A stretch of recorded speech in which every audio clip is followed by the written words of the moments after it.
poor assistant complained to the wrong man, not knowing he owned the company.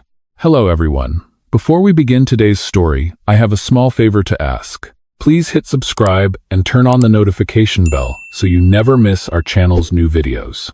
It is quick, free, and the best way to support us in bringing you more dramatic stories. Your support truly means the world to us. Where are you watching from right now?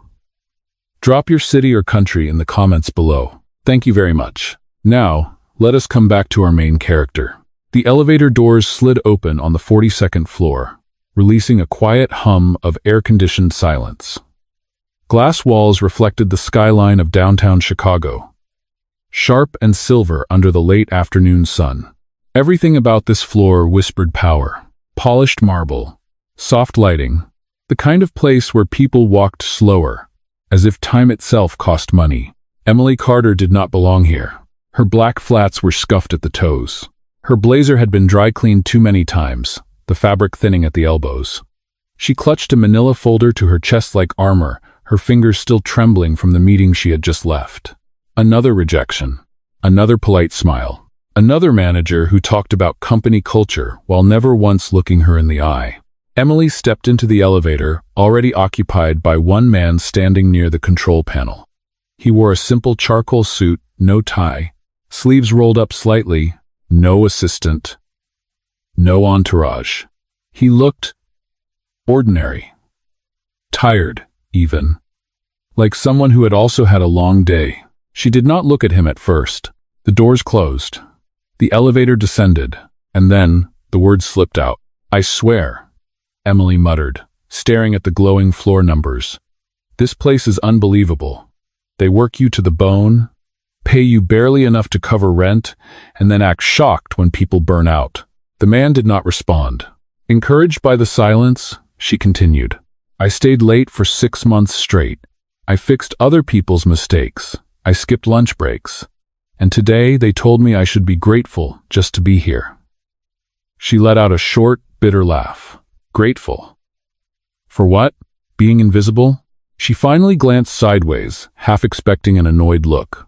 Instead, the man was watching her quietly, not judging, not amused, just listening. Emily sighed, embarrassed now. "Sorry? Long day. You are probably thinking I am just another assistant who complains too much." The man shook his head slowly. "No," he said. His voice was calm, steady. "I think you sound exhausted." That answer caught her off guard. "Yeah," she admitted softly. "I am." The elevator passed the 20th floor. She did not know why she kept talking. Maybe because he did not interrupt.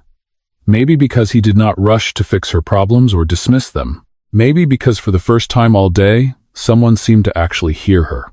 "I just wanted a chance," she said. "Not special treatment. Just a fair one." The man nodded once, as if filing those words away. The elevator slowed. Ding. The doors opened to the lobby. Emily stepped out, already reaching for her phone. She gave him a quick, polite smile. "Thanks for listening. I did not even catch your name." "That is okay," he replied. "Maybe we will meet again." She laughed lightly. "In a building this big? Probably not." Emily walked toward the exit, disappearing into the stream of evening commuters, never once looking back. Behind her, the man remained in the elevator. When the doors closed again, his expression changed. He reached up and pressed the top floor button, the one marked executive level, because the woman who had just poured her heart out in that elevator had no idea she had been complaining to the owner of the entire company. Emily Carter walked 3 blocks before she realized she had been holding her breath. The evening air was cooler outside the glass tower, heavy with the smell of traffic and street food. The city felt louder down here, messier, more honest. She loosened her grip on the manila folder and finally exhaled, the tension leaving her shoulders in a slow, tired wave. Another day finished. Another day that had taken more than it gave. She checked her phone as she crossed the street. 6:42 p.m. A message from her landlord sat unread at the top of her screen. She did not open it. She already knew what it said. Emily lived in a small, one-bedroom apartment on the south side, just under 600 square feet, with a radiator that knocked all night and windows that never quite sealed. Or at least, it had been, until rent started rising faster than her paycheck ever did. Her assistant salary barely covered the basics. Rent, transit, groceries if she skipped takeout entirely.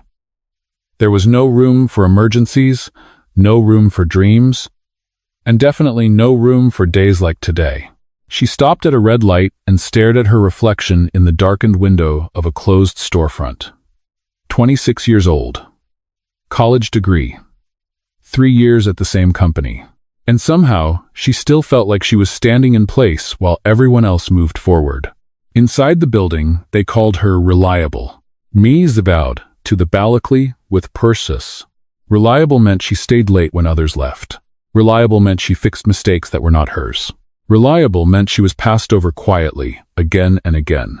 She remembered the meeting from earlier that afternoon with painful clarity. The conference room had been spotless. The table too long, the smiles too rehearsed. "We really appreciate everything you do," the department manager had said. Fingers folded neatly. No room, no budget, no timeline. Just another promise to revisit this next quarter. Emily had nodded. She always nodded. She thanked them. She walked out calmly. She waited until she was alone in the hallway before her hands started shaking. By the time she reached the bus stop, the sky had darkened to a deep blue. She sat down on the cold metal bench and hugged her bag closer, the sounds of the city rushing past her. That was when she thought about the man in the elevator. The stranger, she did not even know his name. She felt a flicker of embarrassment thinking about how much she had said, how easily the words had poured out.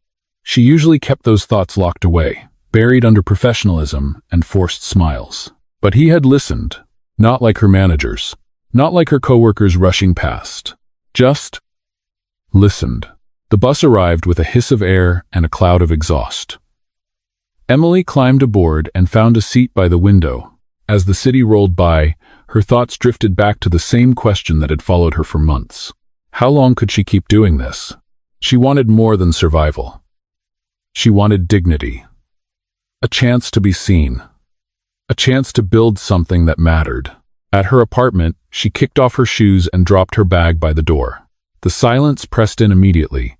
She turned on a small lamp and sat at the kitchen table, pulling a thin notebook from her bag. Inside were sketches, notes, half-formed ideas she worked on late at night when sleep refused to come. Dreams she never talked about at work, because dreams did not belong in that building. Emily stared at the page, then closed the notebook gently. Tomorrow, she would go back. She always did. Across the city, high above the streets she now walked. Another light turned on in the glass tower, and the man from the elevator stood alone in his office, looking out over Chicago, replaying every word she had said. Not as a complaint, but as a warning. The next morning, Emily arrived early. She always did. The office was still half dark when she stepped inside, the hum of the lights echoing softly across the open floor. A few desks glowed with computer screens left on overnight. The smell of burnt coffee lingered in the air. Emily set her bag down, hung her blazer on the back of her chair, and opened her laptop. Her calendar was already full. Meetings she was not invited to attend. Tasks she would be expected to complete anyway. As she worked, she kept replaying the elevator conversation in her head, though she told herself it was pointless. The man had been a stranger. A moment, nothing more. Still, something about it stayed with her.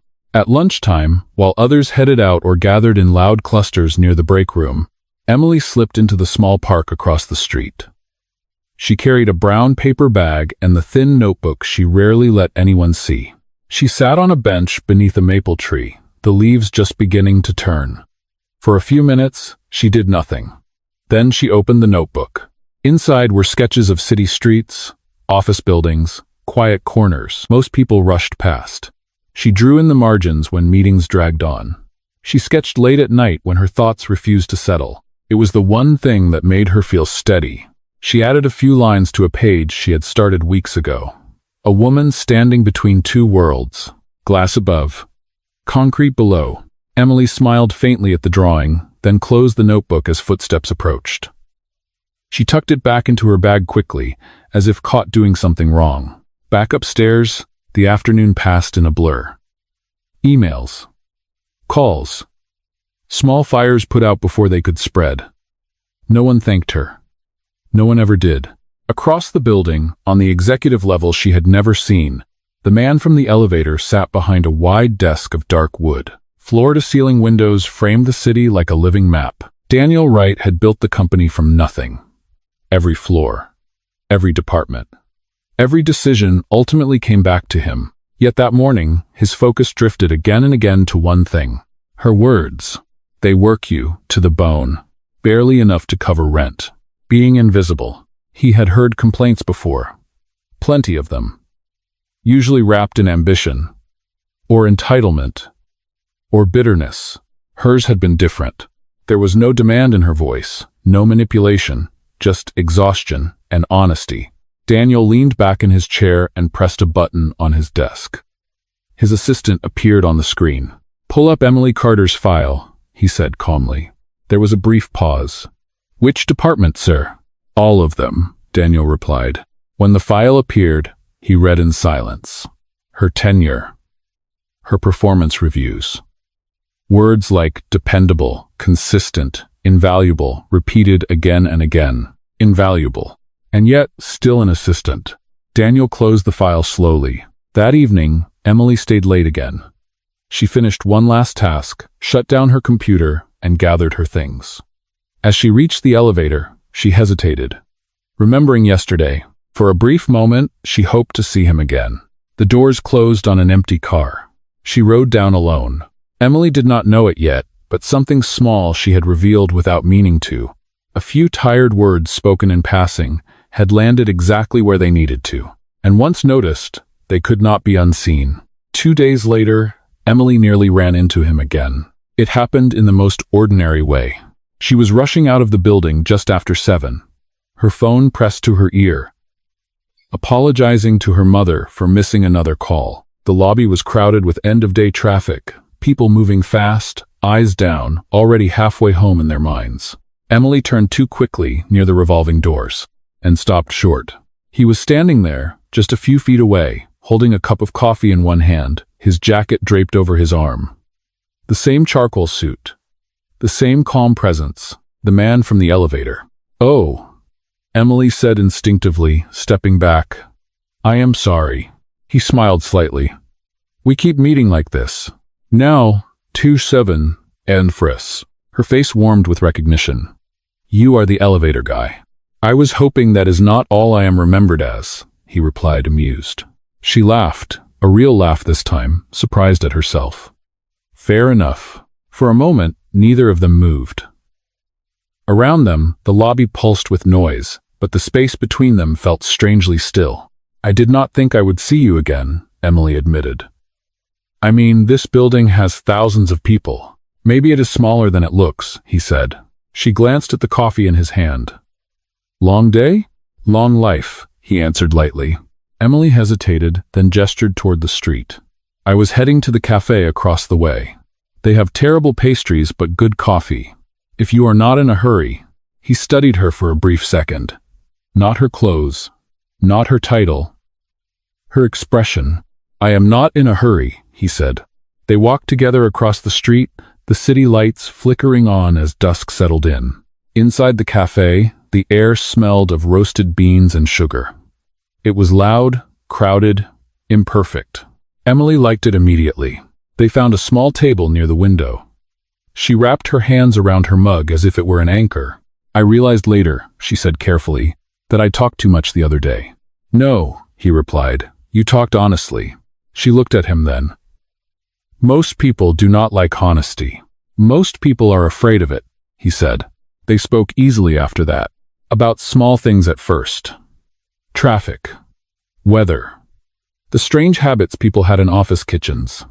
He did not ask where she worked. She did not ask what he did. It felt safe that way. Emily found herself telling him about her sketches, though she did not show them. About how drawing helped her breathe. About how she sometimes wondered if this was all there was. He listened the same way he had before, fully, without interruption. Daniel did not tell her his last name. He said he worked in management, which was true. In a way, he said he spent too much time in meetings. Also true. What he did not say was how rare this felt. For once, no one wanted anything from him. When they stood to leave, Emily felt a small, unexpected reluctance. "Thank you," she said. "For the coffee? And the conversation?" "I was thinking the same thing," Daniel replied. "Maybe we could do this again." She smiled.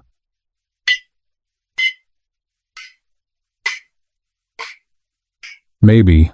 End quote. They stepped back into the night, walking in opposite directions after a brief pause. Emily did not know why her steps felt lighter, and Daniel watched her disappear into the crowd, already certain of one thing. This time, he did not want to stay invisible. Their meetings became quiet rituals. Nothing planned, nothing announced. Just small moments stitched into the edges of long days. Sometimes it was coffee after work. Sometimes a walk along the river when the weather allowed. Once, it was sitting on opposite ends of a park bench, watching the city lights flicker on one by one as the sun disappeared behind the buildings. Emily did not dress differently for him. She did not soften her opinions or hide her fatigue. She showed up exactly as she was, and for the first time in years, that felt like enough. One evening, rain caught them halfway through a walk. They ducked under the awning of a closed bookstore, laughter breaking through the sound of water hitting pavement. "This is my fault," Emily said, shaking rain from her hair. "I checked the weather." Daniel smiled. "The weather does that." They stood close, not touching, the space between them charged with something neither named. "I never asked," Emily said after a moment. "Why you listen the way you do?" He considered the question carefully. "Because most people are not heard," he said, "and because when someone finally speaks honestly, it feels wrong not to pay attention." She studied him then, as if trying to place him in a category that did not quite exist. "You are different from most people I meet." "So are you," he replied. They began to talk about deeper things after that. Emily spoke about growing up, watching her parents work 2 jobs each, about learning early that security was fragile. She spoke about the fear of becoming invisible, of giving everything to a place that would never give anything back. Daniel did not interrupt. He did not try to fix it. He told her less, but when he did, his words were careful. He spoke about pressure, about responsibility, about loneliness that came from being surrounded by people who wanted something from you. Emily did not know how true that was. One night, she invited him to her apartment. She apologized for the size before he even stepped inside. "It is small," she said. "But it is home." Daniel looked around slowly. The mismatched furniture, the stack of library books on the table, the thin notebook lying open beside a lamp. He picked it up gently. "May I?" Emily hesitated, then nodded. Inside were her sketches. City corners, people waiting, buildings that loomed but did not crush. There was tenderness in every line. "You did these," he said quietly. She nodded. "I do not show them to many people." "They are honest," Daniel said. "They see things most people miss." Emily swallowed. Compliments usually made her uncomfortable. This one felt different. It felt earned.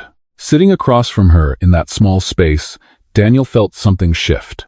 There was no power imbalance here. No titles, no expectations, just 2 people choosing to be present. When he left that night, standing at the door, Emily surprised herself. "Whatever you do," she said softly, "do not pretend to be someone else with me." Daniel met her eyes. "I will not." And he meant it. What neither of them said aloud was the truth already forming between them. They were falling for each other, not because of success, not because of ambition, but because in a world obsessed with status, they had met as equals. And for Daniel, that was the most dangerous thing of all. The invitation arrived on a Thursday afternoon. Emily found it waiting in her inbox, flagged as mandatory. Company-wide attendance. Formal attire encouraged. Annual leadership gala. She stared at the screen longer than necessary. Events like this were not meant for people like her. They were for executives, clients, and people whose names appeared on doors instead of email signatures. Still, attendance was not optional. It never was. The ballroom that evening glowed with soft gold light. Crystal fixtures hung overhead, scattering reflections across polished floors. Emily adjusted the simple navy dress she had borrowed from a coworker, feeling out of place before she had even stepped inside. She spotted familiar faces immediately. Managers, directors, people who had never learned her name. Then she saw him. Daniel stood near the center of the room, speaking quietly with a small group. He wore a tailored suit tonight, darker, sharper than she had ever seen him. For a moment, she told herself she was imagining the difference. He turned. Their eyes met. He smiled, the same gentle smile she knew, and lifted his glass slightly in greeting. Relief washed through her. She crossed the room toward him, her nerves easing. Whatever this night held, at least she would not be alone. Before she could reach him, the lights dimmed. A hush fell over the room as a host stepped onto the stage. Microphone in hand. "Thank you all for being here tonight," the host began. "This company was built on vision, resilience, and leadership. And tonight, we honor the man responsible for guiding us forward." Emily stopped walking. The host continued. "Please join me in welcoming our founder and chief executive officer, Daniel Wright." Applause erupted.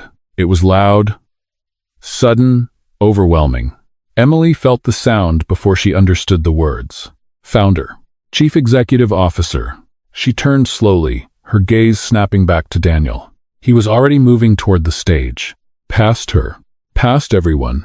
The room seemed to tilt. She stood frozen as he stepped into the spotlight, the applause swelling as people rose to their feet.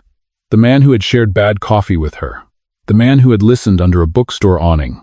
The man who had sat at her small kitchen table holding her sketches with care. Owned the company. Her company? Her chest tightened, air suddenly difficult to draw in. She replayed every conversation in her mind at once. Every honest complaint, every unguarded word. Every moment she had believed they were equals. On stage, Daniel thanked the board, the employees. He spoke about culture and integrity and listening. Listening. Emily could barely hear him now. The room felt too bright, too sharp. She felt eyes turning toward her. Curious. Measuring. Connecting pieces she had never known existed. When the applause ended, Daniel looked out over the crowd, and then his gaze found her. For a brief second, everything else disappeared.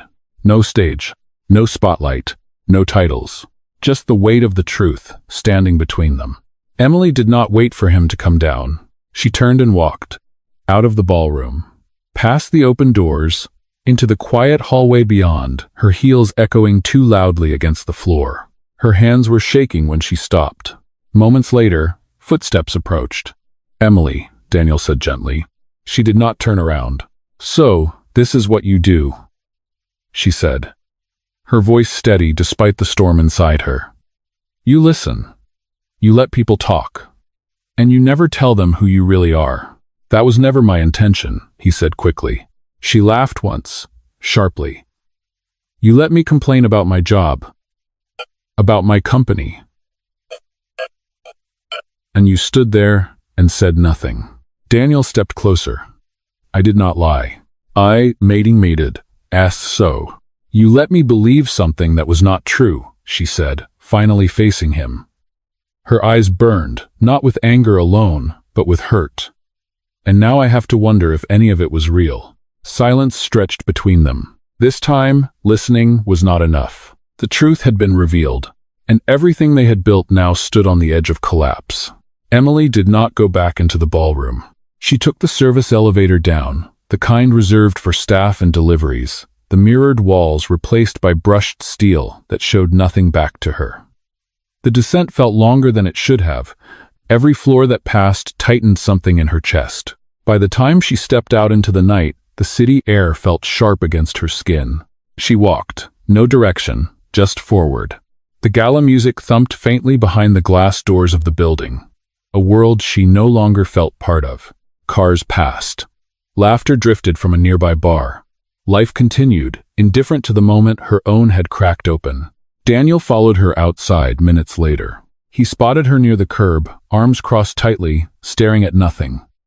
Relief flickered across his face, quickly replaced by caution as he approached. "Emily," he said again, quieter now. She did not look at him. "You should not be here," she said. "Not like this." "I could not let you leave without talking," he replied. She turned then, finally, and the pain in her eyes stopped him cold. "You already talked," she said. "You just never told the truth."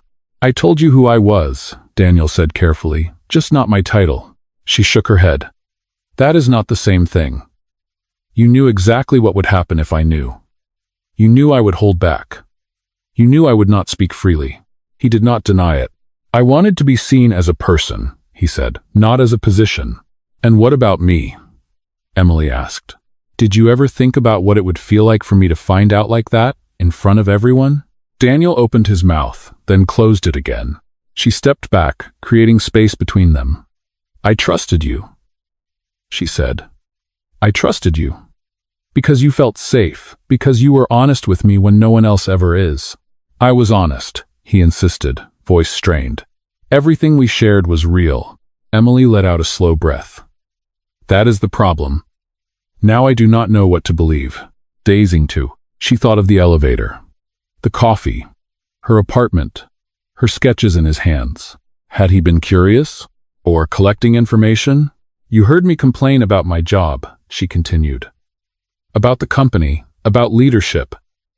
And you never once told me you were the one in charge." "I wanted to understand," Daniel said. "I needed to hear it without filters." Her eyes flashed. "At my expense?" Silence fell between them again, heavier this time. "I am not ashamed of what I said," Emily went on. "I stand by every word. But I will not be someone's lesson. I will not be a case study. And I will not fall for someone who decides what parts of himself I am allowed to see." Daniel took a step toward her. She raised her hand, stopping him. "Do not," she said. "Not tonight." He froze. "You may be the owner of that building," Emily said, gesturing vaguely behind him. "But you do not get to control how this ends." End quote. Her voice did not shake now. It was calm, resolved. "I need space," she said. "And I need time. If anything we had was real, you will respect that." Daniel nodded slowly, the weight of her words settling in. "I will," he said, "even if it costs me you." Emily held his gaze for one last moment, then turned away. She walked down the street alone, heels clicking against the pavement, each step an act of quiet defiance. Behind her, Daniel remained where he was, watching the woman he cared about disappear into the city. For the first time in his life, power offered him nothing. And for Emily, the hardest part was not losing him. It was realizing that loving him had cost her the one thing she had fought hardest to keep: her dignity. Daniel did not try to call her. He did not send flowers. He did not send messages filled with explanations. For the first time in his life, he understood that words would only make things worse. So he did the only thing left. He listened. Not to advisors, not to public relations teams, but to the truth Emily had given him when she believed he was no one important. The following Monday, the company felt different. It started quietly. A memo sent before most employees arrived. Short, clear, signed by the chief executive officer himself. An internal review of assistant workloads and compensation structures. Immediate effect. By noon, managers were called into meetings they had not scheduled. Questions were asked that had never been asked before. About overtime, about promotion pipelines, about how often the same names appeared on performance reports without advancement. Emily noticed the shift before she understood it. Her supervisor seemed tense, less confident, careful with words. By Wednesday, another announcement followed. A new initiative, transparent promotion criteria. Anonymous employee feedback reviewed directly by executive leadership. No department exempt. New cartment exempt. No cartment. No cartment. No cartment. People whispered in hallways. Screenshots circulated. Hope, cautious but real, crept into conversations. Emily read every message in silence. She did not smile. Not yet. Then came the invitation. This one was not mandatory. It arrived late Friday afternoon, addressed to her directly, not from human resources. Not from management. From Daniel, it was brief. I owe you the truth in actions, not explanations. If you are willing, there is something I would like you to see. No pressure. No expectations. No. The location was unfamiliar. A converted warehouse near the river. Saturday evening. Emily almost deleted the message, but curiosity, and something unresolved deep in her chest, stopped her. The space was quiet when she arrived. Industrial lights, white walls, simple chairs arranged carefully. Daniel stood near the entrance, alone. He did not step toward her. He waited. Thank you for coming, he said when she approached. I am here to listen, Emily replied. He nodded. That is fair. Thank you for watching. He gestured toward the walls. Her breath caught. Framed sketches lined the space. City corners, waiting rooms, office windows. The same quiet moments she had drawn in her notebook. Enlarged, lit softly, given room to exist. On the far wall, a title. Scene, dim light, often in Latin. This is not a gallery, Daniel said. It is a beginning. Emily turned slowly, overwhelmed. How did you showed me who you were, he said. I should have shown you who I was. Not with words. With responsibility. I'm Wafig. With responsibility. He told her about the changes. About the systems being rebuilt. About the assistants who had already been promoted. About the policies rewritten because of one conversation in an elevator. I am not asking you to forgive me, Daniel said. I am asking you to see that you were right. About all of it. Emily studied him. Not the executive. The man, you used your power, she said quietly. Yes, he replied, the way it should have been used all along. Silence filled the space. Finally, she spoke. If I stay, she said, it is not because of this. She gestured around them. It is because I choose to believe you understand what you did wrong. Daniel met her gaze. I do. She exhaled slowly. This does not fix everything, Emily said. I know, he answered. But it is a start. She looked once more at her work on the walls. At the proof that she had been heard. For the first time since the gala, the anger softened. Not into forgiveness. Into possibility. And that was something neither of them took lightly. Spring arrived quietly that year. Not with grand announcements or sudden warmth, but with small changes that only patient people noticed. Longer evenings, softer air, the city breathing a little easier. Emily noticed the difference at work first. Her workload changed. Not lighter, but fairer. Assistants were rotated properly. Overtime was tracked. Conversations happened in rooms where doors used to stay closed. And one morning, her manager called her into the office, not with a polite dismissal, but with an offer, a new role. One that recognized what she had already been doing for years. A seat at the table, not as decoration, but as contribution. Emily listened carefully. Then she said yes. She did not thank Daniel for it, and he never expected her to. Outside of work, they moved slowly. No secrecy, no pretending. They met openly now, not in borrowed anonymity but in chosen honesty. Coffee became dinner. Walks became plans.